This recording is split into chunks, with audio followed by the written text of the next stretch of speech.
All right, Saagar, what's on your radar? Well, when Joe Biden picked Kamala Harris, I was at my computer on Tuesday and legitimately burst out laughing. It was a slam dunk for Trump and Republicans, I thought. Kamala is a pro-Wall Street neoliberal shapeshifter who will pander to the worst elements of the identitarian left. In fact, a discussion with some prominent populist friends I had more than a year ago, I distinctly remember we were all together saying, please, I hope they pick Kamala Harris, Pete Buttigieg, or Elizabeth Warren. They will win the nomination, and we will win this thing with a slam dunk. All three were absolutely certain, with a view that was ripe, in my view, for a critique from the populist right that brought Hillary Clinton down in 2016. And so it was with great surprise that when Kamala was actually announced as Biden's pick, that the critique the Trump campaign and the mainstream GOP came up was such an absolute dud. First, let's take another look at that Trump campaign ad against Kamala that dropped immediately after the announcement. Kamala Harris ran for president by rushing to the radical left, embracing Bernie's plan for socialized medicine, calling for trillions in new taxes, attacking Joe Biden for racist policies. Voters rejected Harris. They smartly spotted a phony. But not Joe Biden. He's not that smart. Biden calls himself a transition candidate. He is handing over the reins to Kamala while they jointly embrace the radical left. Slow Joe and phony Kamala. Perfect together. Wrong for America. What the hell was that? Kamala Harris did sign on for Medicare for All until she didn't. The ad says that she wants to raise taxes, probably true, but I also seem to recall a certain monologue I did here at the very beginning of coronavirus when Kamala proposed less in monthly payments to Americans than Senators Mitt Romney and Josh Hawley at the time. So the case against Kamala Harris isn't that she's a Green New Deal, Medicare for All Democrat. That's not true. And yet, it seems that that's just the tactic that the Trump campaign seems to have settled on. It's what the entire mainstream Republican Party has decided to go with. Immediately after the announcement, neocon Congresswoman Liz Cheney tweeted out, quote, Kamala Harris is a radical liberal who would raise taxes, take away guns and health insurance, and explode the size and power of the federal government. She wants to recreate America in the image of what's happening on the streets of Portland and Seattle. We won't give her the chance. Now, the latter half of that statement is true, but the former half is stuff that was said about any Democratic candidate ever. I could have copy and pasted it from what they said 4 years ago, 8 years ago, 12 years ago, and probably even earlier. Senator John Cornyn went with an even more banal and lame attack, saying, quote, GovTrack ranked Kamala Harris the #1 most liberal senator for 2019. And I wish it ended there, but it doesn't, because late yesterday I got another email from the Trump campaign saying, quote, Kamala Harris was rated the most liberal U.S. senator in 2019 and competes the radical leftist takeover of Joe Biden and the entire Democrat Party. She pushes Biden even further to the left than he had already moved. Adding Joe Biden and Kamala Harris together make up the most extreme leftist ticket in American major party history.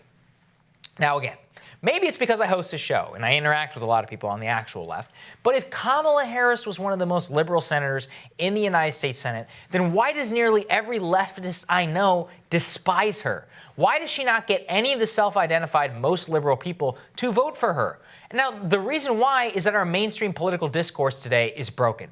Kamala Harris is a rabid liberal in some respects, mostly with respect to race and social issues. But she's also a corporatist through and through. She is so much of a corporatist that not just one, but two separate stories were written up in the business press about how much the Wall Street loves her, including quotes from executives in private equity and at Wells Fargo.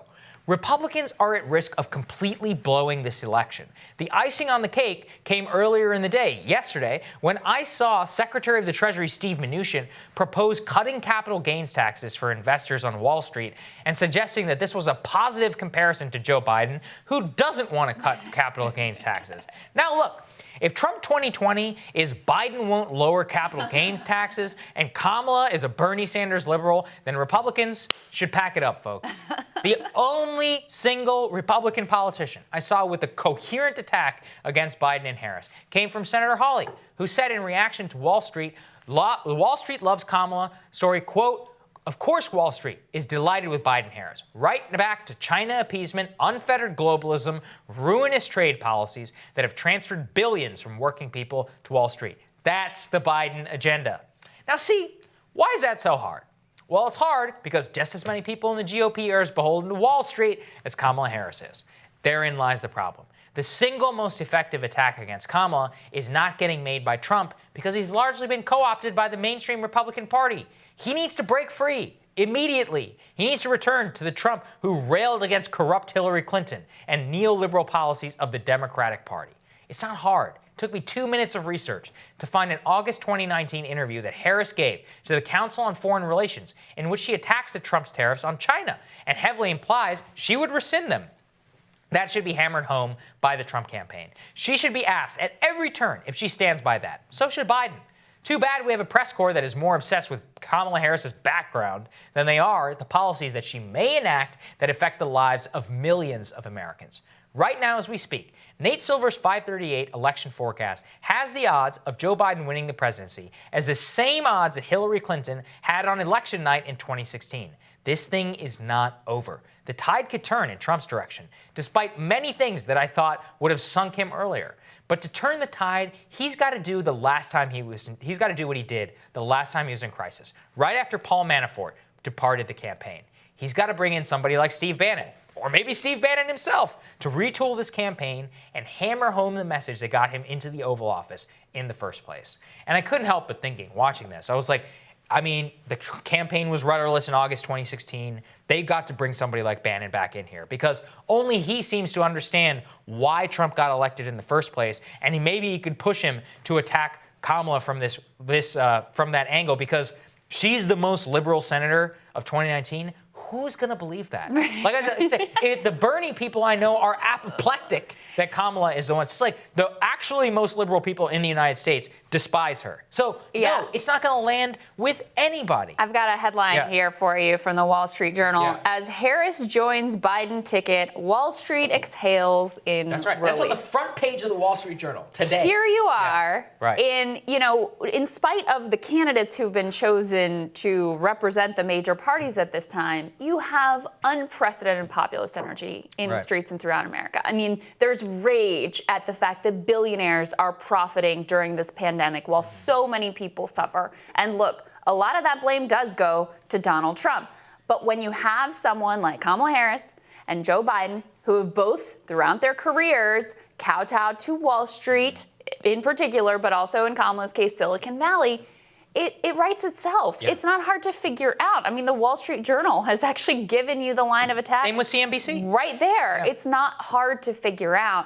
And yet they cannot, and they're not, I really don't think they're going to pivot. They are so into this, they're the radical leftist thing. There's no way they're going to get off of it. Trump, it was bizarre when Trump was going after Kamala. We played the Sean Hannity clip where he was going after Kamala. It was bizarre because it was almost like he was defending Joe. He kept talking about how she was so mean to Joe. I'm like, what are you doing here? Yeah, and he was on Fox Business this morning, and he was like, she was mean and nasty, and like, okay, like whatever, I don't really care. But it was like mean and nasty to Brett Kavanaugh. I'm like, yeah, that's true. But I'm like, but who cares? That's not what I care about. That's not what people are going to vote on. They're going to vote based upon her record. And so they're trying to go instead and say, oh, she's a tax and spend liberal. It's like, this is some Paul Ryan BS. What are you doing? The Liz Cheney attack. Why is Liz Cheney in any way aligned with the Trump campaign? Do you think Liz Cheney would have gotten elected in 2016? Well, no. And also breaking this morning, Trump is also now talking about how he wants it is the next administration to cut the capital gains tax. Yeah. Real populist messaging there. And that's why I was like, all right, if that's Trump 2020, forget it.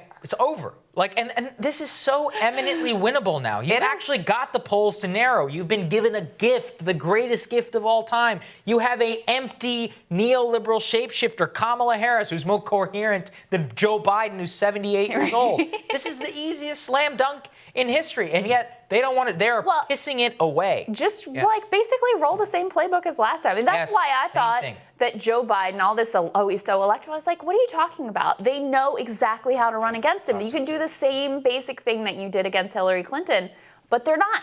They've decided to try to make him into Bernie Sanders. And first of all, no one's going to buy it. And second of all, even if it was Bernie who was at the top of the ticket, I don't even think the argument lands. And remember the TPP thing that we caught in that Wall Street Journal article about a Biden advisor saying, I haven't heard that once from the Trump camp. Not one time. I haven't heard them talk about trade with Joe Biden on China. They're like, oh, China. But they'll be like, oh, China wants Joe to win, which is probably true. But why? You have to explain it to people. Like I said, I found that thing in 2 minutes, that August 2019 interview. I would look at that. So I want to go to Kamala Harris and be like, are you going to rescind the Trump tariffs or no? Yes or no? What do you think? What's your strategy for taking on China? Do you support, actually bolstering America's industrial capacity? I don't know. Nobody knows the answer to that. They should be the ones that are talking about it. But they haven't governed that way, and they're not even running that way. And that leaves them this thing, like I said, could so easily be done. And look, there's still time. They could still turn it around if they brought in somebody like Bannon. But I don't see any indications that they're actually going to do it. And on the other hand, Democrats will do everything they possibly can to lose also. That's right. So. Yeah. It's a race to the bottom here all around. Yeah. All right, new reporting on the college Democrats who accused Massachusetts congressional candidate Alex Morse of improper conduct with students reveals that there is much more to that story. Huffington Post reporter Daniel Marin is going to weigh in on that news when Rising returns.